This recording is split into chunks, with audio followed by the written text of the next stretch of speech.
வணக்கம். CR kitchen மதுரைக்கு நான் உங்களை வரவேற்கிறேன்.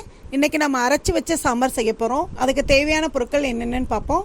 1 கப் பெரிய வெங்காயம், 1 கப் சின்ன வெங்காயம், 1 கப் தக்காளி, கொத்தமல்லி, கருவேப்பிலை, மஞ்சள் தூள், பெருங்காயத்தூள், ஒரு சின்ன நெல்லிக்காய் அளவு புளி, சாம்பார் தூள் சக்தி மசாலா பிராண்ட் நான் வச்சுருக்கேன், கடலைப்பருப்பு, தேங்காய், மல்லி, வரமிளகா இது வச்சுக்கோங்க. தாளிக்கிறதுக்கு கடுகு, சோம்பு, ஜீரகம், உளுந்தம்பருப்பு, வேக வச்சுருக்க துவரம்பருப்பு. இப்போ மிளகாய், தேங்காய், மல்லி, கடலைப்பருப்பு. வாங்க இப்போ நம்ம எப்படி செய்யலான்னு பார்க்கலாம். வானலியை சூடு பண்ணிவிட்டு கொஞ்சம் தேவையான அளவு எண்ணெய் ஊற்றிக்கோங்க. 2 ஸ்பூன் கடலைப்பருப்பு போட்டு வறுத்துக்கோங்க. கடலைப்பருப்பை கொஞ்சம் செவக்க வறுக்கட்டும். கொஞ்சம் கடலைப்பருப்பை செவந்தோன்னே 1 ஸ்பூன் மல்லி போட்டுக்கோங்க. மல்லி நல்லா வறுத்து விட்ருங்க.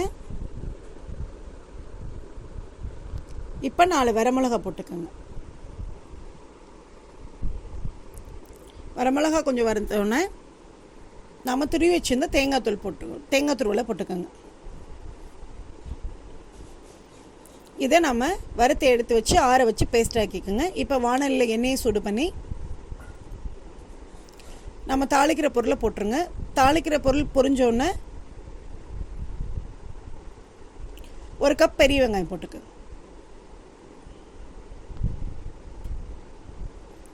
இப்போ கருவேப்பிலை கொஞ்சம் போட்டுக்கோங்க. இப்போ சின்ன வெங்காயமும் போட்டுக்கோங்க.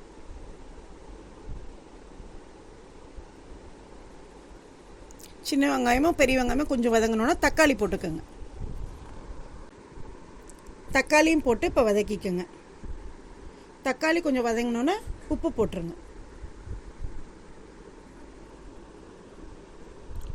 இப்போ நம்ம அரைச்சி வச்ச பேஸ்ட்டை போட்டுக்கோங்க. நல்லா கிளறி விட்ருங்க. கொஞ்சம் பிடிக்காமல் இருக்கிறதுக்கு கொஞ்சம் போல் தண்ணி விட்டுக்கோங்க. இப்போ சாம்பார் தூள் தேவையான அளவு காரம் உங்களுக்கு எவ்வளவோ அந்த அளவுக்கு போட்டுக்கோங்க. கொஞ்சம் மஞ்சள் தூள் நல்லா கிளறி விடுங்க.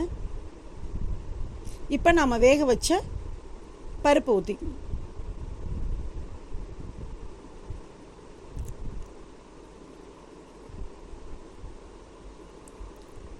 இந்த ஸ்டேஜ் நம்ம கரைச்சி வச்சுருக்க புளியை ஊற்றி விட்டுக்கோங்க. அதையும் போட்டு நல்லா கிளறி விட்ருங்க. இப்போ பெருங்காயத்தூள் போட்டிருக்கோங்க. கொத்தமல்லி தழை கொஞ்சம் போட்டுக்கோங்க.